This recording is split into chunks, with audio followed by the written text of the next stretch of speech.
8:10, está esta mañana aquí en nuestros estudios, están nuestros invitados, el doctor Aldo Vázquez Ríos, vicerrector académico de la Universidad Antonio Ruiz de Montoya y exministro de Justicia. Doctor Vázquez Ríos, muy buenos días. Muy buenos días, encantado de estar con ustedes. Buenos días. Y nuestro otro invitado lo presentas tú, mi estimada Carla. Así es, estamos con Carlos Jaico, jurista internacional y profesor universitario en la maestría de Derecho, y ha estado con nosotros también en otras oportunidades. Sí, ¿Qué tal? un gusto estar con ustedes esta mañana. Bueno, entonces empezamos hablando de esta situación que se ha generado esta última semana, bueno, el último sábado, ¿no? Terminando el programa, se difundieron los audios de IDL y que ha generado, doctor Vázquez Ríos, que se haya tenido que conformar una comisión de reforma del sistema de justicia, pero como ya lo han adelantado incluso el propio Alan Wagner, que es quien está liderando, presidiendo este grupo de trabajo, 12 días van a ser muy cortos. Entendemos que habrá un primer informe, que es el que va a presentar el presidente de la República en su mensaje de Fiestas Patrias ante el Congreso. Sí, efectivamente, ¿no? Yo creo que es una iniciativa valiosa la del presidente de la República, y creo también que los integrantes de esta comisión tienen credibilidad suficiente como para hacer aportes relevantes. Pero también es verdad que el plazo es breve, es necesariamente breve porque el contexto político así lo exige, y yo lo que confío es en que ellos puedan presentar algunos lineamientos básicos para poder actuar en relación a la reforma del sistema de administración de justicia, que es un tema fundamental para el país. Es decir, hay que tener presente que el Perú tiene una debilidad en relación a sus posibilidades de desarrollo, en relación a su institucionalidad, la calidad de nuestra institucionalidad. El no tener un sistema de administración de justicia eficiente, más allá de las cuestiones intrínsecas que tienen que ver con el valor que tiene la justicia para la convivencia ciudadana, más allá de eso, hay también unas consecuencias económicas que son gravísimas. Por ejemplo, ¿cuánto le cuesta al país la corrupción? El 10% del presupuesto general de la República. Que son algo de 10.000 millones de dólares aproximadamente al año, ¿no? El 10% del presupuesto general de la República son 15.000 millones de soles. Pero a eso hay que sumar la inseguridad ciudadana. La inseguridad ciudadana, según estudios del Banco Interamericano de Desarrollo, le cuesta 3 puntos del PBI al Perú. Es decir, estamos hablando ahí de 6.000 millones de dólares más. Y la retracción de las inversiones, según estudios del Fondo Monetario Internacional, le cuesta al Perú el 20% de la inversión privada total. Entonces estamos hablando de cifras enormes que, claro, no se puede establecer una correlación absoluta, directa con el sistema de administración de justicia, pero que tienen que ver con el hecho de que haya una administración de justicia débil, poco transparente, ineficiente, desgraciadamente, tardía, ¿no? Que desgraciadamente termina alentando, por ejemplo, el que haya corrupción en el Estado ante la percepción de impunidad, ¿no? O el caso de la propia inseguridad ciudadana, que no es un tema estrictamente policial o exclusivamente policial, sino donde también participa el sistema de administración de justicia. Pero, señor Vázquez, ahora que usted menciona la palabra impunidad, esa es la sensación que queda cuando hay renuncia del ministro, cuando hay renuncia del señor Ríos, cuando el señor Inostroza se va de vacaciones y encima lo van a pasar a otro cargo. En fin, cuando hay movidas de este tipo, pero sin embargo no sabemos si es que las investigaciones y las sanciones van a llegar a buen puerto. Porque esa es la sensación, que no hay una reforma real y una sanción real para esas personas a las que hemos escuchado transando con la justicia, ¿no? Así es. Yo creo que por eso el desafío de la comisión a la que aludíamos, a la comisión que ha formado el presidente de la República, y el desafío del presidente de la República es del mayor relieve. Estamos ante un problema nacional de la mayor envergadura, es un tema de Estado, y el presidente de la República, como jefe del Estado peruano, le corresponde efectivamente liderar este proceso. Creo que ha hecho bien en convocar a las personas que están en la comisión. En 12 días, mi expectativa personal es que en 12 días hayan propuestas viables, de tal manera que pueda prontamente separarse, por ejemplo, a los integrantes del Consejo Nacional de la Magistratura. ¿A todos?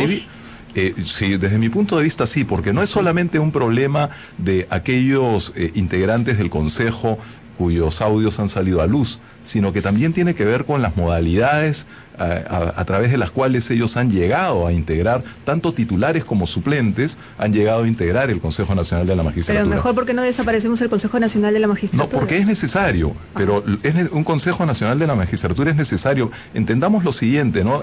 La clásica división de poderes de Montesquieu, ¿no? Supone poder ejecutivo, legislativo y judicial. Es la estructura natural de un Estado democrático, republicano. Bueno, dos de estos poderes emanan directamente del pueblo, el ejecutivo y el legislativo, pero el judicial no. El judicial entonces necesita de un Consejo Nacional de la Magistratura donde esté representada la ciudadanía, pero que tenga a sus representantes más calificados, ¿no?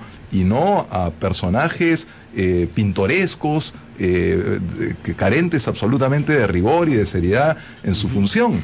Y entonces yo creo que hay vías, y creo que la vía más corta hoy día, y ha sido propuesta también por algunas figuras de la vida pública, es modificar inmediatamente la ley orgánica del Consejo Nacional de la Magistratura, de tal modo de variar la modalidad de elección, la modalidad de designación de los integrantes del Consejo Nacional de la Magistratura, para que en los términos más veloces puedan designarse. Por ejemplo, el caso de los representantes de las universidades, ¿no?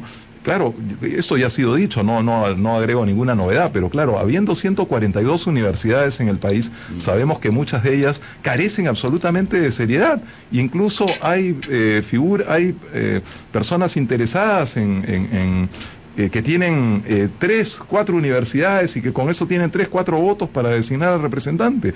Basta, ¿no? Tendrían que ser solamente las universidades licenciadas, que son las que han demostrado cumplir con los estándares necesarios para sus tareas. O las de mayor antigüedad, pero dejémoslo ahí un instante para seguir hablando luego sobre cómo reformar el CNM. Démosle la alternativa también a don Carlos Jaico para que nos haga su primer análisis sobre esta situación y esta comisión que busca reformar el sistema judicial, que no solo incluye el Poder Judicial, sino también el Consejo de la Magistratura y probablemente también el Ministerio Público, que forma todo este aparato del sistema de justicia. Bien, hay que saludar la medida del presidente de nombrar esta comisión, que es importante, y llega en un momento de crisis en la cual pues se deben tomar los pasos necesarios. Debo recalcar que precisamente estas crisis son necesarias para que se tomen medidas, digamos, de impacto. Ya la reforma del Poder Judicial no es nueva, siempre se ha querido hacer. Desde los 80s, 90s y luego en el 2002 se ha seguido en adelante. Incluso el juez San Martín había propuesto algo, pero siempre quedó en la nada. No se ha tenido la voluntad política de ir más allá. Este es el momento en esta crisis en que se pueden lograr pues cambios. Ahora, es evidente que en estos 12 días no se va a lograr mucho con respecto a esto. Quien llegue, el nuevo ministro de Justicia, va a tener que, digamos, aplicar todo un programa de modificaciones que pues le va a tomar, yo espero, lo que queda del gobierno, porque aquí la crisis es profunda. No hay que hablar nada más de un tema del Consejo Nacional de la Magistratura. Aquí, por ejemplo, el tema de la selección de jueces ya es un problema, es problemático, ¿no? ¿De dónde vienen estos jueces? Hay que ver el problema en el fondo. ¿De qué universidades? Vemos bien que las facultades de Derecho en el Perú, por ejemplo, han proliferado desde los 90s, con una educación y una formación bastante mediocre. Si uno ve a los abogados actualmente en el Perú y los que llegan a puestos de jueces muchas veces deben recurrir a este tipo de prácticas de negociación y de corrupción, porque en el fondo no tienen la capacidad para llegar por sus propios medios intelectuales. Entonces es aquí donde estamos abriendo la puerta a la corrupción y a todo este tipo de prácticas que hemos visto gracias a estos audios. Estos audios llegan a demostrarnos una realidad que todos conocíamos, pero que no se tenía una prueba tangible de lo que estaba sucediendo. Entonces aquí, este momento de crisis debe ser aprovechada por el presidente Vizcarra para llevar digamos, grandes reformas pues que puedan aplicarse durante lo que queda de su gobierno. Ahora, pero el mismo sistema, cuando se habla con los especialistas, el mismo sistema no ayuda, porque, claro, si vamos a seguir teniendo universidades que vayan sacando profesionales mediocres, como usted lo menciona, pero además esas universidades tienen como propietarios a congresistas de la República, que lo que quieren obviamente es tener más representantes y más representantes para después pedirle favores y ayuda. eso no va a cambiar mientras no haya una reforma en el Congreso, ¿no? Mientras no haya una reforma en el Poder Judicial, mientras todo el sistema no se reforme. Precisamente, sí. ¿No? O sea, ¿de qué vale reformar solamente un pedacito y el otro no? Precisamente, la voluntad política acá es importante, mire, porque 10% podrá ser pues las medidas que se tomen, pero el 90% es la voluntad política. Vemos con esta crisis, por ejemplo, el Congreso, cómo está funcionando, y está funcionando de una manera bastante lenta, ¿no? Porque ya hubiesen aplicado, sin que el presidente lo diga, el artículo 157 de la Constitución, por ejemplo, y proceder a una destitución de estos miembros del Consejo Nacional de la Magistratura. No lo han hecho. Siguen un debido proceso, lo cual contrasta con lo que se vio, por ejemplo, con los mamanivideos, ¿no? Que inmediatamente dio pie a una vacancia de Pedro Pablo Kuczynski. Entonces, vemos acá que hay una cuestión de voluntad política. Por otro lado, vemos también cómo el Poder Judicial tiene ciertos bloqueos en ellos mismos, ¿no? Por ejemplo, al juez Inostroza Pariachi lo destituyen, pero al mismo tiempo va a ocupar otra sala, o sea, y se va de vacaciones. En el fondo, o sea, está en el sistema, todavía no se ha ido, y para esto, para la población, eso es impunidad, simple impunidad. Entonces acá no está cambiando mucho. Es precisamente por eso que el presidente debe tener una actitud bastante férrea en este sentido. Ahora, ¿qué puede hacer esta comisión para no ir contra la ley y no pase lo que sucedió con los jueces sin rostro? Sí, bueno, esta comisión tiene un carácter consultor, asesor para el presidente de la República, por lo tanto, lo más que ella puede hacer es formular propuestas para que el presidente a su vez las convierta en proyectos de ley, en proyectos para la modificación de la Constitución del Estado, si fuese necesario, en reasignaciones presupuestales, etcétera. Ahora, yo creo que la comisión debe fijarse algunos ámbitos específicos para la reforma del sistema de administración de justicia para hacerla viable, para que eso no sea un mero discurso. Yo diría que hay cuando menos 3 planos en los cuales hay que actuar respecto de la reforma. Un primer plano tiene que ver con el ámbito procesal. Por ejemplo, hace 10 años que tenemos en el Perú un nuevo Código Procesal Penal. Sin embargo, la mitad de los peruanos no estamos todavía bajo el ámbito de este código procesal, de este nuevo Código Procesal Penal, que somos los litigantes o los justiciables limeños, ¿no? Porque todavía recién está por entrar de un modo muy incipiente este nuevo Código Procesal Penal en Lima. ¿Y por qué ocurre esto? Se dice que por falta de recursos, pero yo diría que también por falta de coordinación entre los diferentes componentes del sistema de administración de justicia. Entonces, un primer plano en el que hay que actuar es el procesal para garantizar que todas las medidas innovadoras en materia procesal que se han adoptado en los últimos años tengan efectiva vigencia en todo el territorio nacional, porque eso puede ayudar a la celeridad de los procesos, que es una cuestión fundamental. Un segundo ámbito, que es el que toca al debate de estos días, es el de la evaluación de los magistrados, ¿no?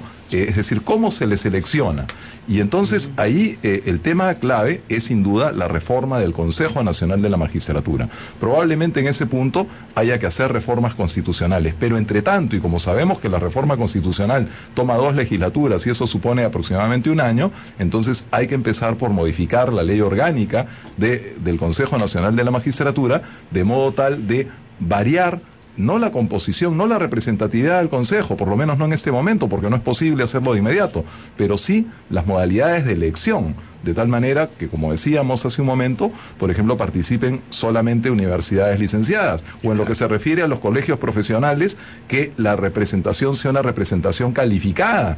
Podemos poner condiciones, de tal manera que no cualquier personaje llegue al Consejo, ¿no? Hay condiciones como, por ejemplo, que no tenga juicios de alimentos, que tenga una trayectoria cívica impecable, que no tenga, como ha sido evidenciado en el caso de candidatos a la alcaldía, que tienen infinidad de multas de tránsito. Ese tipo a ese nivel de detalle tendremos que llegar si es que queremos representaciones calificadas. Eso sí podemos hacerlo ya, de inmediato. Y un tercer ámbito fundamental para la reforma, y que ya tiene que ver más bien con el mediano y el largo plazo, es la articulación del sistema de administración de justicia, que es además un encargo que le señala la propia resolución que designa a los integrantes de esta comisión, ¿no? Es decir, que le presenten al presidente de la República una propuesta en materia de articulación del sistema de administración de justicia, que es un sistema muy complejo, del que participa el Poder Judicial, el Ministerio Público, el Tribunal Constitucional,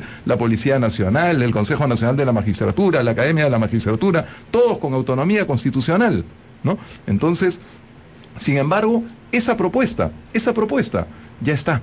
El 27 de julio de 2016 a mí me cupo el honor de publicarla en el Diario Oficial del Peruano, y fue en su momento coordinada y discutida con los diferentes componentes del sistema de administración de justicia. La ministra Pérez Tello, que me sucedió en el cargo, tuvo la nobleza de dar continuidad a esa tarea y logró, como ya en gran parte lo habíamos alcanzado nosotros, el pleno consenso del Acuerdo Nacional por la Justicia, y sin variar casi ninguna coma hizo suyo el proyecto, y el Poder Ejecutivo, el presidente Kuczynski y su Consejo de Ministros lo remitieron con carácter de urgente al Congreso de la República. Eso ocurrió en junio de 2017. Pero sigue esperando. Sigue esperando. Porque las prioridades del Congreso no son las prioridades de la ciudadanía y del país. Este va a ser otro tema, ¿no? Porque está el proyecto que ustedes remitieron, que lo hizo suyo también el presidente Kuczynski. Está el que ha presentado el Poder Judicial. Están otros que han sido presentados por las propias bancadas. Es decir, ya es momento en que se tome el toro por las astas, ¿no? Ahora, ¿quién nos garantiza que el proyecto que el presidente deje el 28 de julio va a recibir la celeridad? Cuando, mire, el 3 de agosto será el primer día de trabajo útil del Congreso. Habrá que designar primero a los miembros de las comisiones. Habrá que elegir al presidente de las comisiones. Habrá que designar, después viene el plan de trabajo de las comisiones. Y recién, por lo menos el 15 o 20, se instalan y ya tienen el tema. Sí. O sea, y también luego viene la ley de presupuesto. Entonces, pero hay una vía. Se habló de referéndum en algún momento. No, yo no creo que esa es una vía más larga. Yo creo que hay una más corta. Y esa es una vía que supone una decisión política. Pedir facultades delegadas al Congreso de la República para legislar en la materia con la mayor amplitud y hacer cuestión de confianza al respecto, ¿no? De tal manera que el presidente de la República se vea habilitado para eventualmente incluso disolver constitucionalmente el Congreso ante la negativa de la confianza que se sumaría al caso anterior, porque es un mismo periodo presidencial, un mismo gobierno. Claro, a la de Kuczynski. Así es. Don Carlos. Precisamente es importante que ahí el presidente pues asuma esa posición de liderazgo en la lucha contra la corrupción, por ejemplo, de manera general. Porque es el tema de fondo aquí. El tema de fondo es esto. El sistema puede ser, saben, muy bueno aquí o en cualquier parte del mundo. El problema son las personas. ¿Cómo logramos que estas personas o las más idóneas lleguen a estos puestos en el sistema judicial peruano? Ahora, es precisamente ahí en que el presidente debe tener una actitud bastante fuerte y pedir esta cuestión de confianza al Congreso de la República, quien en caso de negárselo, pues va a tener el que prácticamente disolver el Congreso constitucionalmente. Es evidente que él necesita esas facultades, porque, por ejemplo, modificar el Consejo Nacional de la Magistratura le va a tomar cierto apoyo del Congreso. Y yo diría que una medida, por ejemplo, con respecto al Consejo Nacional de la Magistratura, sería crear ya en el Perú una Escuela Nacional de la Magistratura. No tenemos en el Perú una Escuela Nacional de la Magistratura. Todos los que salen, por ejemplo, o que van hacia jueces, pasan por este filtro, entre comillas, que es el Consejo Nacional de la Magistratura. ¿Pero la MAG no está funcionando, la Academia de la Magistratura? Al parecer no, porque verán ustedes los exámenes que se les aplican a los futuros jueces, ¿no? Saber cómo se prepara un arroz con pato en Huacho u otro tipo de situaciones. Es de verdad lamentable que el nivel de los jueces llegue a ese punto. Entonces, es aquí que él debe ya pasar a una siguiente etapa en la que se debe, por ejemplo, crear esta Escuela Nacional de la Magistratura, como lo han hecho varios países. ¿Escuela de jueces? Escuela de jueces, exactamente. En la que no sea pues un examen final en el que se acomoden las piezas, digamos, para que tal o cual pueda ser elegido juez. Es importante entonces que se haga este tipo de medida. Otra medida importante también, porque hay que saber que el sistema funciona porque, o sea, hay jueces buenos, hay magistrados buenos. El problema es que ellos no pueden denunciar la corrupción que está ahí. Y un problema ¿Por qué no? porque no hay las medidas necesarias como para proteger al denunciante de actos ilícitos, por ejemplo. Mire, la ley 29542 de noviembre del 2011, en la época de Alan García, se dio esta ley de protección al denunciante de actos ilícitos, pero nunca se reglamentó, nunca se aplicó. Y es por eso que ahora quien quiera denunciar un acto ilícito del cual él tiene conocimiento en el seno de la administración pública, no lo puede hacer porque no está protegido. Y hemos visto muchos casos en los cuales la gente ha salido a denunciar, el caso del negociazo, por ejemplo, y otros casos, profesores por ejemplo, del Ministerio de Educación, que han denunciado prácticas de corrupción, al final han sido ellos sacados del cargo y el tema ha continuado en toda impunidad. Entonces, por ejemplo, tener una ley de protección del denunciante de actos ilícitos sería lo ideal y que debería ya reglamentarse en este periodo en lo que viene pues de las medidas anticorrupción. Ahora, lo que a mí me sorprende mucho y lo que me preocupa en realidad, y ahí le pido a los dos ahí un cruce de información, es que nos estamos preocupando por la reforma, por qué sé yo, porque sacar a los malos, pero tenemos realmente una plana abajo esperando, una buena plana abajo esperando para asumir esta reforma. Es decir, ¿hay personal? ¿Tenemos a las personas probas que puedan asumir estos cargos con responsabilidad y con eficiencia? Bueno, yo no tengo ninguna duda de que en nuestro país hay, por supuesto, suficiente masa crítica y elemento profesional con un fuerte compromiso ético que pueden asumir este tipo de tareas. Y además quiero decir que eso está evidenciado, por ejemplo, por la valerosa actuación de la fiscal y del juez en el Callao, la fiscal que pidió las interceptaciones y el juez que las ordenó. Hay que tener presente de que estas interceptaciones se ordenaron respecto de bandas criminales, ¿no? Y estos audios que han salido a la luz han salido como correlato, como conexión, digamos, con los audios, con los personajes a los que se les estaba siguiendo e investigando. Y se trata sin duda de magistrados valerosos, corajudos, que se juegan incluso muchísimo en esto, ¿no? Su tranquilidad, su seguridad, pero yo creo que efectivamente hay que garantizar que tengamos jueces probos, eficientes, y ahí una labor fundamental sin duda debe ser la de la Academia Nacional de la Magistratura, pero hay que hacer que los cursos de la Academia Nacional de la Magistratura sean también una condición para poder acceder a la judicatura, ¿no? Una condición, de tal manera que como en cualquier otra especialidad, cuando se quiere arribar a posiciones de cierto relieve, hay que hacer pues maestrías, doctorados. Bueno, quien quiera ser fiscal o juez, que es una alta responsabilidad del Estado, una de las mayores responsabilidades en el Estado, tiene que pasar por la Academia Nacional de la Magistratura y hacer una especialización, cursos prolongados, no cursos breves, sino maestrías, doctorados, de tal manera que tengan las condiciones profesionales para eso. Pero, por supuesto, si no hay una solidez ética probada en los candidatos, tampoco de nada nos sirve la sola formación profesional, ¿no? Permítanos ir a la pausa y volvemos con usted, don. Perfecto. Seguimos entonces aquí con nuestros invitados, Carla. Doctor Aldo Vázquez Ríos, entonces, ¿por dónde continuar con este tema, ¿no? Porque estamos hablando de la reforma del Consejo de la Magistratura, pero sin embargo, la judicatura se ha visto muy afectada por este tema de los audios, por algo que ya, digamos, la gente sabía de que había corrupción, pero esto ya ha sido la prueba, digamos, concreta de qué es lo que ocurre. Ahora, ¿cómo mantenemos a los jueces? ¿Cómo los vamos a evaluar en adelante? Hay quienes, por ejemplo, esbozaban algunas propuestas. Lo escuché a Carlos Bruce decir de que mientras se desarrolla todo este proceso de reforma, podríamos solicitar que Naciones Unidas envíe una comisión de juristas, tal como me parece ocurrido en Centroamérica hace algún tiempo. ¿Es viable esta propuesta? ¿Puede darse como para garantizar que los jueces que en adelante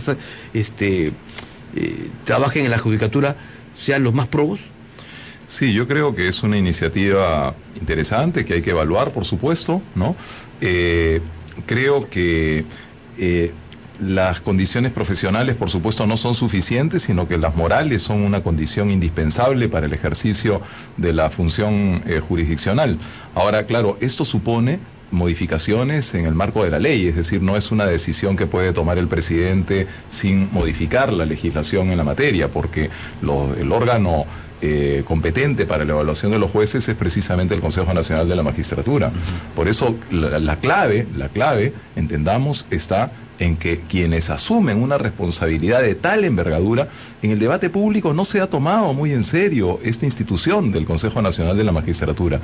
Y reitero, el Consejo Nacional de la Magistratura se sustituye, en este caso, en la voluntad popular, porque es quien designa a los jueces, de la misma forma que los ciudadanos designamos a los congresistas o al presidente de la República. Pero la gente no sabe que es el Consejo Nacional de la Magistratura. Falta información, falta cultura cívica en nuestro país, y eso tiene mucho que ver también, por supuesto, con las autoridades, con los propios medios, en que no estamos actuando de modo suficiente como para poder explicar a la población, para hacer docencia. Desgraciadamente, el liderazgo político, el liderazgo público en nuestro país se utiliza casi exclusivamente para el escándalo o para la obtención de prebendas o de intereses. Ahora, y no para la docencia cívica que hay que hacer desde la tribuna pública. Ahora, más allá de eso, y abro el debate para los dos, ¿no? ¿Cómo es posible, y lo digo porque parece ser que no se hace un seguimiento a las sentencias que hacen los jueces, ¿no? ¿Cómo es posible que Inostroza esté jugando con sus sentencias que tienen que ver con violaciones, por ejemplo, ¿no? Y que diga, bueno, ¿cómo hacemos, no? ¿Qué? ¿La ha deflorado y entonces qué quiere? ¿Que le rebajemos la pena o que lo pongamos inocente? Ese es uno. Otro es, en tema de trata de personas, la sentencia que él ha dado a la mujer que salió libre, porque salió finalmente libre, era un caso que iba a sentar precedente porque era uno de los primeros casos que llegaba para tener sentencia. La dejó libre después de explotar a una niña, una menor de edad, ¿no? En el tema de la prostitución. Entonces, él ha tocado temas interesantes e importantes para la justicia peruana. En el Consejo Nacional de la Magistratura no hay un seguimiento de casos que hacen los magistrados o los jueces, digámoslo así, para determinar que algo está pasando, que hay hay una palabra para decir que hay un patrón, digamos, de servicio. No hay ningún tipo de seguimiento de decisiones de justicia de estos jueces, no hay ningún tipo. No se sienta, por ejemplo, jurisprudencia, ¿no? Como para decir que hay una jurisprudencia que se sigue y la cual se debe respetar, no solamente por ese juez y esa sala, sino que también por todos, otras. ¿no? En general. No hay ningún tipo de seguimiento, no se sabe. Incluso ellos mismos, por ejemplo, no pueden investigar a un juez por desbalance patrimonial, ¿no? No tienen esa capacidad, por ejemplo, de investigar. ¿Cómo sabemos que nuestros jueces están haciendo bien su trabajo? Bueno, yo creo que el problema fundamental tiene que ver pues con... Hemos visto estos niveles de compadrazgo que hay entre los jueces y los consejeros de la magistratura, ¿no? Entonces, eso es inadmisible. Ahora, yo sí creo que el Consejo Nacional de la Magistratura puede explorar todas las posibilidades que su ley orgánica le franquea. Yo creo que no es tanto un problema de limitaciones en la propia norma del Consejo Nacional de la Magistratura. Yo creo que es un problema de voluntad. Cuando vemos nosotros ese tipo de diálogos que sostienen unos con otros, percibimos pues con claridad que ese tipo de consejeros de la magistratura jamás van a auscultar la situación de cada juez. Y usted se refería también a un tema muy importante que tiene que ver con la calidad de las sentencias, de las resoluciones. Eso es lo que voy. ¿No? Efectivamente, el señor Inostroza ha participado en casos muy sonados, ¿no? También el de la señorita Arlet Contreras, ¿no? De Ayacucho. Ahí a mí me cupo también la responsabilidad de pedir, y lo hice, pedí por escrito como ministro de Justicia, aún arriesgando que me digan que estaba interviniendo en un tema jurisdiccional, pedí al presidente de la Corte Suprema de Justicia de entonces que se trajera el caso a Lima. Y sin embargo, cuando el órgano jurisdiccional le tocó resolver al respecto, resolvió que no, que se quedaba en Ayacucho, ¿no? donde también los compadrazgos locales funcionaron para liberar de responsabilidad eso es lo que voy. al imputado. Para evitar este tipo de compadrazgos, no es el órgano, o sea, digamos, el que los fiscaliza a los jueces y fiscales, que hagan un seguimiento de los casos que hacen y que tienen los jueces y fiscales para ver que efectivamente hay un patrón del comportamiento del juez, sí. O sea, para ver si efectivamente sí. la medida en que hacen sus sentencias. Sí. El tema es de enorme importancia. Hay un proyecto que inició la Comisión Andina de Juristas al respecto. Es decir, para hacer seguimiento de las sentencias. Porque los abogados sabemos bien que los jueces van sentando jurisprudencia, pero el punto es cuando se apartan de sus propios criterios, ¿no? Y entonces ahí es donde la opinión pública y la comunidad jurídica puede perfectamente decir, oye, acá hay un interés singular, como si un juez siempre, de modo sistemático, falla en un sentido, en este caso, falla en un sentido distinto. Y entonces, pero conseguir las sentencias es una tarea titánica. Es decir, las sentencias no están todas transparentadas. Yo creo que parte de la reforma y en alguno de los instrumentos legales que haya que modificar, habrá que exigir que todas las sentencias sean colgadas en internet de tal manera que y sistematizadas de tal manera que la comunidad jurídica, no digo toda la población porque a veces hay temas técnicos, pero la comunidad jurídica pueda perfectamente evaluar, y sin duda el Consejo Nacional de la Magistratura por una parte, en los casos que le compete, y por otro lado los órganos de control interno que tiene también tanto el Poder Judicial como el Ministerio Público. Y ahí la participación ciudadana en estos órganos es también fundamental y hay que fortalecerla. Ahí debe haber la previsibilidad jurídica, y eso es algo que no se tiene. Como bien lo apuntábamos aquí, pues un juez puede seguir una línea en un momento, pero luego puede cambiar totalmente de porque creerle al violador de que hubo sexo consensuado con una chica de 13 años, por ejemplo, porque eso fue lo que dijo, ¿no? Claro, para dar la sentencia, para dejarlo libre al violador, ¿no? Porque al fin y al cabo es su criterio. Claro. Él aplica el criterio, por ejemplo, en este caso de la violación, del error de tipo, ¿no? Aplica el error de tipo y dice que para pues el violador, él en ese momento él pensaba que esta niña tenía pues más de 16 o 18 años, o sea que, pero no toma en cuenta todos los exámenes ¿no? Médicos que se le hicieron. Entonces, verá, es su criterio, y ese criterio no está sometido a ningún tipo, es cuestionable, digamos, de raciocinio jurídico o de control. Muy bien, bueno, sí, totalmente clara, para de alguna manera reflejar lo que está pasando, porque, digamos, hay jueces probos también, pues, ¿no? Justo se están pagando por pecadores también, pero de que se necesita una reforma, se necesita. Y algo que es importante, levantar información, ¿no? Data sobre los procesos que se tienen, cuántos se demoran en resolver y el número de magistrados y fiscales. Y cuáles son las necesidades que tenemos en el país, ¿no? Sí, hay un ejemplo que es muy decidor al respecto, ¿no? Hace algunos años no sabíamos cuántos homicidios había en el Perú, porque la Policía Nacional tenía una data y el Ministerio Público tenía otra distinta.